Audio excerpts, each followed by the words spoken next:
Salve galera do canal Visão Rubro-Negra, sejam todos bem-vindos a mais um vídeo aqui no canal. Vídeo este diário de notícias e informações para vocês ficarem por dentro de tudo que acontece no rubro-negro mais querido do Brasil e do mundo, o nosso clube de regatas do Flamengo.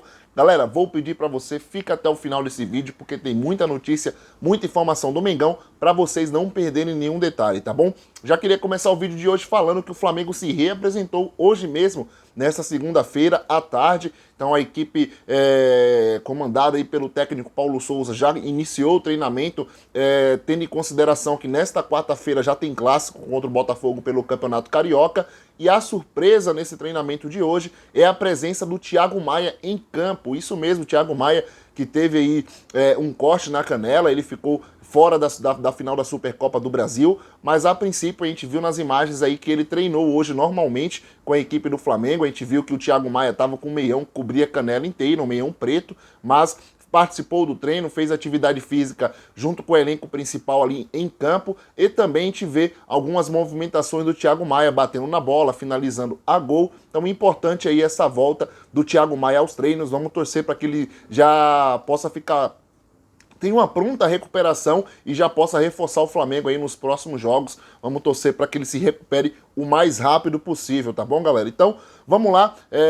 Queria trazer outras informações e notícias para vocês aqui no Mengão hoje, em relação também a algumas contratações que o Flamengo está planejando ainda de goleiro, sobre o goleiro Santos. Vou falar isso também para vocês, vou falar sobre o goleiro Hugo, mas antes disso eu quero falar sobre o que aconteceu aí no estádio, na Arena Pantanal, em Cuiabá. Viralizou um vídeo hoje nas redes sociais sobre sobre um suposto ato de racismo contra a torcida do Flamengo. Isso mesmo, os torcedores gravaram essa publicação. No vídeo não dá para saber desde quando começou essa provocação, esse ato, porque mostra só a parte final, mas antes de iniciar a gravação, os torcedores já estavam acusando esse rapaz aí que estava em campo de estar provocando esse ato racial contra a torcida. E logo após veio as gravações e aí também outros gestos que ele fez aí que pareceu atos imitando o macaco, mas a princípio muita gente defendendo de que ele também poderia estar imitando uma comemoração do Hulk. A gente espera que as autoridades competentes apurem esse ato de suposto racismo que aconteceu, e se assim decretarem que aconteceu, que tome as devidas providências, porque não tem mais cabimento atos de racismo, não só no futebol, mas na sociedade em geral. Então, vamos aí aguardar os próximos capítulos, essa apuração aí, que nada passa impune. E já queria falar também sobre o Atlético Mineiro, que postou uma nota oficial falando sobre o caso. Eu vou estar lendo aqui para vocês algumas coisas que o Clube Atlético Mineiro postou, para vocês ficarem por dentro aí da postura do Galo adotada, tá bom, galera? Tá aqui, eu vou estar lendo para vocês, eu vou até colocar o óculos aqui, que tô lendo pelo notebook, fica um pouquinho distante, mas aí para vocês entenderem, tá aqui, ó. O Atlético Mineiro colocou aí que o funcionário não faz parte, no caso, não é funcionário, o rapaz em si que está sendo acusado não é funcionário do clube, não faz parte da delegação do Atlético Mineiro, e eles não conhecem essa pessoa que estava no gramado, tá bom? Mas tá aqui. O indivíduo que aparece nas imagens nunca fez e nunca faz parte do quadro de funcionários do Galo. Tampouco é prestador de serviço do clube. O clube não tem conhecimento de como o indivíduo teve acesso ao gramado, embora saiba que ele não portava credencial que autorizasse estar no local. Isso mesmo, ele não está credenciado, dá para ver nas imagens, tá bom, galera? Ao perceber a presença da pessoa estranha no gramado, o Atlético, através de um dos seus seguranças, encaminhou o indivíduo ao segurança da CBF para que o mesmo fosse imediatamente retirado do local. A quarta ponderação do Atlético está aqui, ó. O clube vai aguardar posicionamento das autoridades sobre o assunto para que seja esclarecido se o gesto foi uma imitação, no caso, imitação de comemoração ou um ato discriminatório. E para finalizar, o Atlético colocou: o Galo reforça sua posição de repudiar veementemente qualquer ato de racismo ou de preconceito contra qualquer que seja. O Galo é, afinal, é preto e branco. Então o Atlético Mineiro se posicionou aí, achei que foi firme no seu posicionamento, tem que acontecer isso mesmo, os clubes não podem se calar, mas a princípio o Atlético negou aqui que é funcionário do clube, que conhece esse indivíduo que aparece nas imagens, mas espero que as autoridades apurem isso e que seja aberto aí um inquérito na CBF para saber como que uma pessoa não autorizada, nem pelo Atlético Mineiro, nem por ninguém lá da CBF, estava dentro do gramado sem credencial. Então isso aí é muito perigoso, quero que a CBF também se posicione sobre o caso, tá? A gente não pode se calar em relação a isso. Queria saber de você, torcedor, deixa aqui sua opinião sobre este caso que aconteceu aí na Arena Pantanal, em Cuiabá, tá bom, galera? Na final da Supercopa do Brasil. Vamos lá trazer mais assuntos para vocês aqui. Queria trazer para vocês uma situação do goleiro Hugo no programa Donos da Bola, se eu não me engano, do Rio de Janeiro. Um repórter falou um pouco sobre a questão do Hugo Souza e disse que já ficou insustentável, né, essa questão aí do goleiro Hugo, algumas falhas que ele vem cometendo em decisões. Eu vou estar lendo para vocês também aqui o comentário que foi falado. Tá aqui, ó. Ficou insustentável? É uma pergunta que eu faço para você, torcedor, também.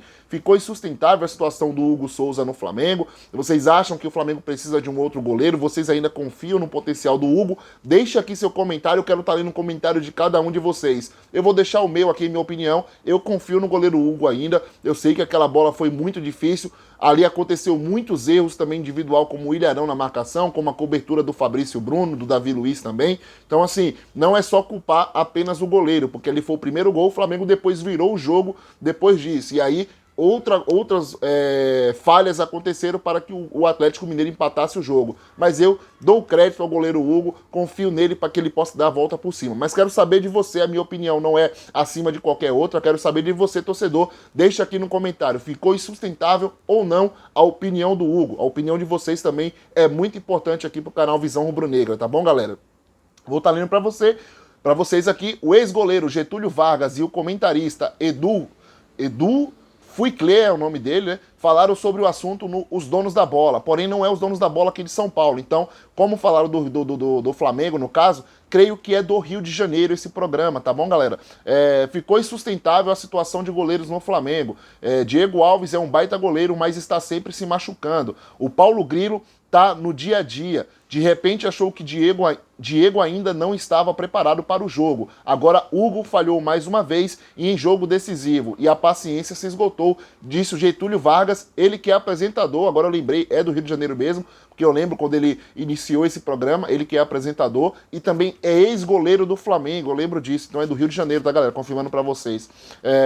Eu acho que o problema do Hugo é psicológico, por isso que eu acho que o Diego Alves vai ser titular na temporada. Aí, Diego sendo titular, eu já acho que o Flamengo precisa de mais um goleiro. Mas qual elenco do Brasil tem 3 opções de alto nível no gol para jogar? Eu acho que o Flamengo tem outras carências, completou o Edu, comentarista aí do programa Os Donos da Bola. Então quero saber de você aí, porque realmente o Flamengo, se contratar outro goleiro, vai ter o Hugo, que tem um grande potencial, Diego Alves, que é um ídolo do Flamengo aí pelo tudo que ele já conquistou na equipe, mas hoje em dia vive machucado, e o próximo goleiro que vir aí a meta do Mengão. Então o Flamengo teria 3 goleiros de alto nível, tá bom, galera? Quero saber de vocês também se o gol, se a posição de goleiro no Flamengo hoje é a mais carente, ou se vocês acham que tem outra posição aí que o Flamengo precisa dar um pouquinho mais de atenção, que o Flamengo precisa buscar no mercado. Deixa aqui nos comentários também. E antes de partir para o próximo assunto, eu queria falar para você que não é inscrito aqui no canal, botãozinho vermelho aqui embaixo, você se inscreve, ativa a notificação do sininho na opção todos e também deixa o like, que ajuda muito o crescimento do canal cada vez mais aí, e também o YouTube divulgar os nossos conteúdos, tá bom, galera? Então não se esqueça de deixar o like e se inscrever no canal se você ainda não é inscrito, tá bom? Como eu tô falando de goleiro, eu queria trazer para vocês aqui a questão do goleiro Santos, isso mesmo, todos sabem do interesse do Flamengo aí pelo goleiro Santos do Atlético Paranaense, mas tem uma nova informação sobre ele que tá aqui, é o seguinte, tá? Operação Santos, é a informação, o Flamengo intensificou a busca para ter um novo goleiro, dessa forma o nome Santos do Atlético Paranaense é o principal alvo da diretoria. Além disso, a negociação pode levar à troca de um atual zagueiro do elenco, Léo Pereira, pelo goleiro. Então tá aqui a informação, o Flamengo cogita, a informação é do site torcedores.com, tá bom, galera? Dá os créditos aqui a quem trouxe a informação em primeira mão. O Flamengo cogita, sim, uma possibilidade da troca entre Léo Pereira, zagueiro que era do Atlético Paranaense, e o goleiro Santos aí, nesta operação para trazer um novo arqueiro, sabendo que o Léo Pereira é muito criticado pela torcida do Flamengo pelo seu desempenho no clube, tá bom? Então vamos aguardar aí a cena dos próximos capítulos, assim que a gente tiver atualização, a gente traz aqui pra vocês, tá bom? Queria falar agora, galera, sobre o Gabigol, isso mesmo, a gente trouxe na live de ontem, na minha opinião, ele pipocou sim, e não bateu o pênalti, não cobrar aquele pênalti decisivo, pelo seguinte, o Flamengo e o Atlético vinha de várias sequências de erros de pênaltis, o Flamengo teve quatro match points, 4 oportunidades de fazer e decidir, porque o Atlético tinha perdido as cobranças, e aí você vê que até o goleiro Hugo teve que bater, o goleiro Hugo também que pegou o pênalti importante na partida de ontem, e os jogadores do Flamengo vinham na sequência de erros. Aí o Hulk pega a bola, bate o pênalti e faz o gol. Isso faz com que a confiança do Atlético retorne, coisa que no Flamengo não aconteceu. Precisava do seu melhor batedor para que os jogadores retomassem a confiança. Vi muita gente também falando na questão de que o Paulo Souza errou e não falar pro Gabigol e bater. E não é assim, galera. Eu falo isso porque acompanho muitos programas esportivos há muito tempo, e vários ex-jogadores que são comentaristas hoje falaram o seguinte: toda vez que tem decisão de pênalti, o técnico pergunta pro jogador se ele tá bem para bater. Não adianta o cara chegar lá, não tá bem no jogo, não tá bem psicologicamente, bater o pênalti, ele pode errar e aí acabar prejudicando o time. O Paulo Souza na coletiva de imprensa disse ontem que ele escolheu os primeiros 5 para bater. E isso é o que o treinador faz. Não é à toa que o próprio Lázaro foi o que abriu as cobranças do Flamengo. O Lázaro quintou bem na partida, deu assistência pro Bruno Henrique, poderia ter feito o terceiro gol se o Guilherme Arana não fosse cirúrgico para cortar aquela bola, mas foi pro pênalti, o garoto com personalidade, bateu o primeiro pênalti do Flamengo, converteu, assim o Paulo Souza fez a sua escolha. Só que o Paulo Souza não sabe o que vai acontecer durante as cobranças de pênalti, se alguém vai perder, se alguém não vai perder, se vai para as alternadas, ele não sabe disso, o técnico. E aí fica a acordo dos jogadores. Isso eu sei porque vários jogadores de futebol falaram: chega em decisão, eu não gosto de bater, eu não sou o cara que é de bater pênalti, posso ir bem na partida, mas no pênalti não quero bater, e aí vai a decisão dos atletas que prevalece. Todos os ex-jogadores falaram isso, não é o treinador que prevalece. Então, muita gente criticando o Paulo Souza por isso, não concordo com essa crítica, mas na minha opinião o Gabigol, por ser o melhor batedor, deveria ter pegado a bola e batido até mesmo para recuperar a confiança dos jogadores do Flamengo que estavam perdendo pênaltis em sequência, né? Então, na minha opinião, ele deveria, por ser o melhor cobrador, ter batido o pênalti e não feito o que fez. Muita gente falando que o próprio Diego Alves e o Felipe Luiz, também que são lideranças do elenco, pediram para que o Gabigol batesse o pênalti. O Gabigol hesitou em bater e o Vitinho assumiu para si a responsabilidade. Acabou que perdeu o pênalti e o Atlético Mineiro foi campeão da Supercopa do Brasil. Queria falar aqui para vocês a resposta do Gabigol em relação a isso. Alguns torcedores colocou que o Gabigol teve uma estratégia de que esperasse alguém do Atlético Mineiro perder o pênalti para que ele fizesse depois, né? Porém, a gente sabe que os jogadores do Flamengo batia por último. A gente sabe que poderia ser uma estratégia boa do Gabigol, mas a princípio o time precisava de alguém que recuperasse a esperança. É isso que eu tô falando, dos batedores, e ele não fez isso. E não dá para você ter uma bola de cristal e adivinhar quando que um jogador do Atlético Mineiro fosse perder um pênalti para você ir para a bola. O Flamengo precisava novamente retomar a sua confiança nas cobranças, e o Gabigol assim não fez. Ele colocou aqui, ó: gostam muito de uma polêmica, agora se der certo, todos seriam inventor do futebol, não concordo, dando risada de quem critica o jogador, dando risada, Gabigol. Você acha que o torcedor do Flamengo é palhaço? Para você estar dando risada após uma perca de um título, onde você, dentro de campo, nos 90 minutos, perdeu os gols decisivos da equipe do Flamengo ontem, né? Então, vamos refletir sobre sua carreira no Flamengo, tá, Gabigol? Vamos refletir que isso não é postura de ficar dando risada do torcedor do Flamengo, não. Nenhum torcedor aqui é babaca, palhaço, não, para você ficar fazendo isso. E colocou aqui, ó: com a camisa em finais, quem tem mais gols sou eu e o Rei. Ele se comparando ao Zico. Na minha opinião, o Gabigol não serve nem para limpar a chuteira do Zico. Zico muito maior que o Gabigol, muito maior do que de muitos outros jogadores aí do cenário mundial. Então, não tem nem comparação Gabigol e Zico na mesma frase, até mesmo porque Zico era um meia e não um atacante. E mesmo assim fazia muito mais gols do que o Gabigol perde hoje em dia, né? Então vamos seguir aqui, porque o próprio Mauro César Pereira criticou a postura do Gabigol em zombar da torcida do Flamengo, aí dando risada nos comentários no Twitter. Tá aqui, eu vou estar lendo para vocês. Essa mesa redonda da Jovem Pan, Mauro César comentou posts de Gabigol no Twitter. Ele está rindo do quê? Abre aspas, fala do Mauro César Pereira, tá bom? Ele está rindo do quê? Ele se complicou ainda mais. Ele confirmou, isso é gravíssimo, isso merece uma reunião dos dirigentes, o Marcos Braz e todo o técnico com o jogador, e do técnico no caso, e do técnico com o jogador. Está rindo de quê, bonitão? A estratégia não pode ser feita em cima de vaidade de um jogador, ele tem que ser feita em cima dos interesses do clube. Isso explica um pouco a reação do técnico na coletiva. Ele estava até se segurando, mas a partir do momento que ele delegou aos jogadores a decisão, o que é um erro. Imagino que tenha confiado em maturidade, o que não aconteceu. Então, Mauro César está falando que o Paulo Souza realmente confiou na maturidade dos jogadores, isso não aconteceu em campo, e criticando a postura do Gabigol em pensar apenas em si próprio, em números pessoais, individuais, como ele faz sempre em campo, e não no todo, não pensar no Flamengo como uma equipe, como um coletivo. Então, o Gabigol aí, o Mauro César Pereira também tecendo críticas ao atleta, né? Queria falar para vocês aqui agora também sobre uma reunião que aconteceu ontem dos dirigentes do Flamengo aí após essa derrota nos pênaltis. O Flamengo empatou o jogo no tempo normal e foi derrotado nos pênaltis. O Atlético Mineiro conquistou a Supercopa. Eu vou estar lendo para vocês aqui algumas informações sobre essa reunião, quem estava presente, tá bom, galera? Reunião emergencial logo após o jogo. Houve uma reunião do presidente Rodolfo Landim, que estava presente com ele, Gustavo Oliveira, vice de marketing, Belotti, CEO, e Rodrigo Toches, né, vice de finanças. Não estavam na reunião ontem o Marcos Braz, vice-presidente de futebol, Bruno Spindel, diretor executivo do clube, e também o BAP não estava presente nessa reunião, só esses integrantes aí que eu citei o nome, tá bom? É importante porque isso daí, galera. A reunião durou 2 horas aí, lá em Cuiabá, onde o Flamengo estava hospedado no hotel, tá?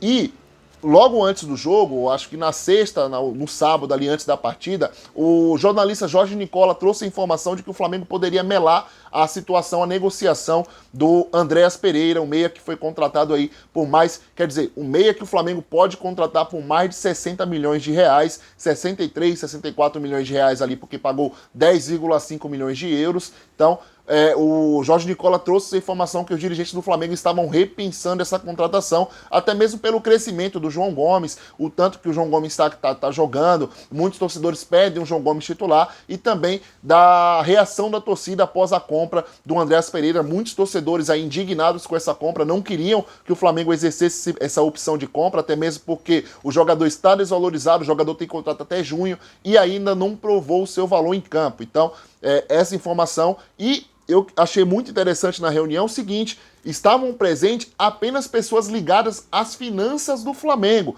Não tinha nenhum outro integrante da diretoria do Flamengo que fosse de outro departamento. Contratação não, apenas pessoas ligadas à finança. Então, alguma coisa tem aí, o Jorge Nicola trouxe essa informação. Então, vamos averiguar e aguardar as cenas dos próximos capítulos, se o Flamengo vai ou não exercer a opção de compra do Andréas Pereira aí, como ficou estabelecido em viagem do Marcos Braz. Muitos também falaram que essa reunião era para contestar a questão do que o Marcos Braz foi para a Europa e até agora não trouxe nenhum reforço que não já estivesse aqui no Flamengo ou que não estivesse no Brasil, tá bom, galera? Sobre essa reunião aí, para vocês ficarem por dentro. Queria falar também sobre a audiência aí da Globo na Recopa, na Supercopa do Brasil. A Globo bateu todos os recordes de audiência aí com Atlético Mineiro e Flamengo, um horário nobre das 4 da tarde ao domingo, e aí não teve para nenhuma outra emissora. A Globo bateu recordes não só no Rio de Janeiro, mas em muitos estados aí do Brasil. Uma audiência muito alta da Globo que lucrou bastante aí com esse jogo, tá bom, galera? Vamos lá pro próximo assunto, falar para vocês aqui sobre o post do Diego Ribas também em relação à final. Ele que parabenizou o Vitinho, isso mesmo, ele parabenizou o Vitinho pelo seguinte: o Vitinho teve personalidade de cobrar o pênalti uma vez e também cobrar pela segunda vez ali. Ele chamou a responsabilidade para si, e o Diego Ribas, através das suas redes sociais, postou que é difícil você já bater o primeiro, e mais difícil ainda você ter personalidade e assumir uma segunda cobrança nas disputas de pênaltis Então, concordo com a fala do Diego. O Vitinho, por mais que ele perdeu o pênalti, muita gente está chateado com ele, ele teve a responsabilidade e personalidade, coisa que o Gabriel Barbosa não teve no momento de cobrar o pênalti, tá bom, galera? E eu vou trazer para vocês agora também informações sobre o Diego Rossi, mas antes disso eu vou pedir para você que não é membro do canal Visão Rubro-Negra, tem um botãozinho aqui azul escrito Seja Membro. Convido você a se tornar membro do canal e ter acesso a benefícios aqui do canal Visão Rubro-Negra. A gente tem 2 planos disponíveis, o VRN Gold, que te dá direito a participar do nosso grupo de WhatsApp, e o VRN Black, que além de você participar do nosso grupo de WhatsApp, você pode participar das bancadas aqui conosco aos domingos, e também você recebe, após 6 meses de assinatura, produtos do canal Visão Rubro-Negro aí na sua casa. Pode ser canecas, chinelos ou outros produtos também no canal, após 6 meses de assinatura, se tornando membro Black, tá bom, galera? Vou pedir para você que se você se tornar membro nesse canal, ou também não quiser se tornar membro ainda, se você acha que não tem condições, mas é muito importante você se tornar membro para você ter muitas vantagens aqui no canal Visão Rubro-Negra. Sigam a gente nas nossas redes sociais, @visãorubro_negra, e o meu Instagram pessoal também, lucas.oliveira, com 2A no final. Então, o Instagram do canal, @visãorubro_negra. Siga a gente lá, acompanhe nossas notícias. Se você se tornar membro durante o vídeo, mande o seu DDD via direct com o seu número de WhatsApp para que a gente adicione você no nosso grupo de WhatsApp, tá bom, galera? Vamos seguir aqui, porque em relação ao Diego Rossi, no último vídeo que gravei aqui no canal, a gente trouxe a informação de que o próprio Fenerbahçe, o diretor do Fenerbahçe, tinha negado essa questão do Flamengo aí. Muitos jornalistas tinham dado como certo já a contratação, só faltava um anúncio oficial do Flamengo. Porém, o diretor do Fenerbahçe disse que desconhecia essa negociação de que o Diego Rossi viria para o Flamengo. E tá aqui, ó, futuro definido. O Flamengo tinha negociações avançadas para a contratação de Diego Rossi, mas parece que o negócio melou. De acordo com o jornal esportivo Sports da Turquia, o Fenerbahçe acertou a contratação do atacante por 4 anos. O atleta pertencia ao Los Angeles FC, mas foi emprestado para o clube turco com a opção de compra que foi executada nesta semana. Então, aos jornalistas aí que trouxeram a informação que já estava certo, a gente esperou o anúncio, não aconteceu, e a gente também trouxe no último vídeo que o diretor de futebol do time turco negou as negociações entre Flamengo e Diego Rossi, agora exerceu a opção de compra, tá bom, galera? Vamos seguir lá para o próximo assunto em relação aqui, porque o Flamengo acabou de perder um profissional para um rival, Botafogo. Isso mesmo, tá aqui, ó, o preparador do Flamengo vai para o Botafogo trabalhar com Luiz Castro, indicado por Jorge Jesus. Roberto Oliveira pediu demissão hoje. O profissional estava trabalhando na base após a chegada de Paulo Souza. A fonte é do GE. Esse profissional estava no Flamengo desde 2016 e agora preferiu pedir demissão do Flamengo para integrar a comissão técnica do novo treinador do Botafogo, tá bom, galera? Então o Flamengo, mais uma vez perdendo um profissional para um rival aí do Campeonato Carioca e também de outros clubes brasileiros, que já aconteceu outras vezes, tá bom? Queria trazer para vocês também uma informação sobre as torcidas organizadas do Flamengo, isso mesmo, porque ontem, após a derrota para o Atlético Mineiro aí nos pênaltis na Supercopa do Brasil, a torcida organizada do Flamengo foi até o aeroporto para ver o desembarque dos jogadores e cobrar também uma satisfação da diretoria do Flamengo por tudo que vem acontecendo. Em menos de 4 meses, o Flamengo é trivice aí de campeonatos, de competições que o Flamengo disputou, e a torcida não está nada satisfeita com isso. Por isso, os torcedores foram lá, esperaram os jogadores do Flamengo desembarcar e estavam com sacos cheios de pipoca, gente. Isso mesmo, muitas pipocas ali em sacos ali para poder atirar nos jogadores, chamarem os jogadores de pipoqueiro. Então teria uma cobrança incisiva da torcida em cima do elenco do Flamengo. Até o próprio técnico Paulo Souza disse que os jogadores precisam voltar a sede por títulos que tinha no passado, que agora não tá vendo mais isso no elenco. Então os torcedores, porém, não tiveram aí sucesso no seu protesto, porque os jogadores do Flamengo saíram por uma saída alternativa do aeroporto e não teve contato com os torcedores, tá bom, galera? Galera, essas foram as informações do vídeo de hoje. A qualquer momento podemos voltar com mais notícias e informações. Vou pedir para você que está até agora aqui com a gente, não esqueça de deixar seu like. Tamo junto, saudações rubro-negras!